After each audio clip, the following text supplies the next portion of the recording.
iyadoo maalmihii ugu dambeeyay siyaabo kala duwan uga hadlayeen bulshada reer Somaliland diiwaangelinta madaniga isla mar ahaantaana ay oraha kala duwan ka dhiibanayeen qaabka ay u arkaan diiwaangelinta madaniga ayaa maanta shir jaraa'id ay si wada jir ah u qabteen taageerayaasha xisbiga mucaaradka ee wadan iyo mas'uuliyiinta sare xisbigaasi xaruntiisa dhexe magaaladani Burco xarunta gobolka Togdheer ayaa ahaa mid ay si wada jir ah uga soo horjeedeen diiwaangelinta madaniga oo ay tilmaameen inaanay diyaar u ahayn waqtiga ay dhowday xilligii la galayay kaambayga ololaha doorashooyinka dalkani Somaliland waxaanay si qeexan uga hadleen inay xukuumaddu jabisay xeerka ay isla qaateen saddexda xisbi qaran ee Somaliland deeq-bixiyaasha caalamka iyo waliba komishanka doorashooyinka qarankani Somaliland iyagoo arrintanina ku sababay inay dabada ka riixayso xukuumadda Somaliland oo dana gaar ah kale diiwaangelinta madaniga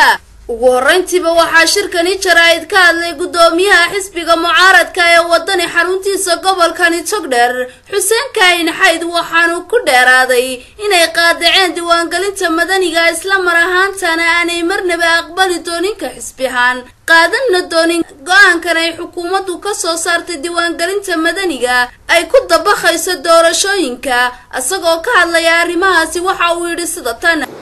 ma ogolin arrinta dhukuska arrinkii muwaadinka ama kaarkii muwaadinka codbixinta muwaadinka sida qaldan loo soo dhigay sida degdegsan loo soo horeysiyay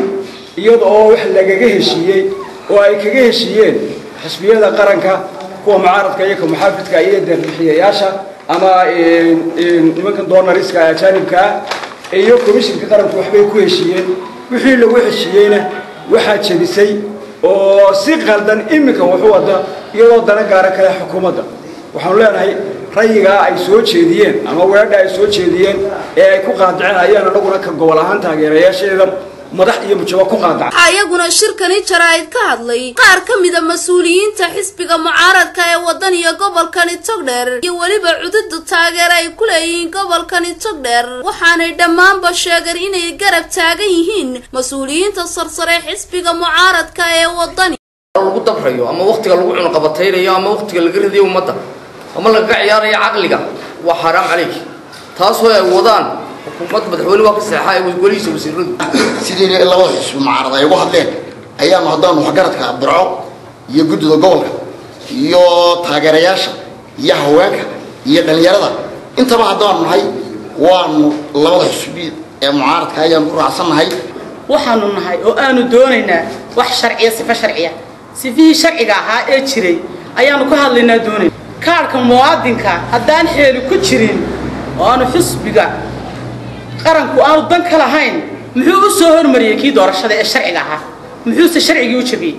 madaniga ee kaarka nationality-ga lagu dabaqayo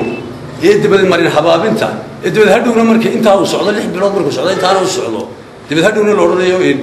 meel kale ka duntiye meel kale ka dhacay ka qaraxdiye sidan bay yeeshay ayaanu diidan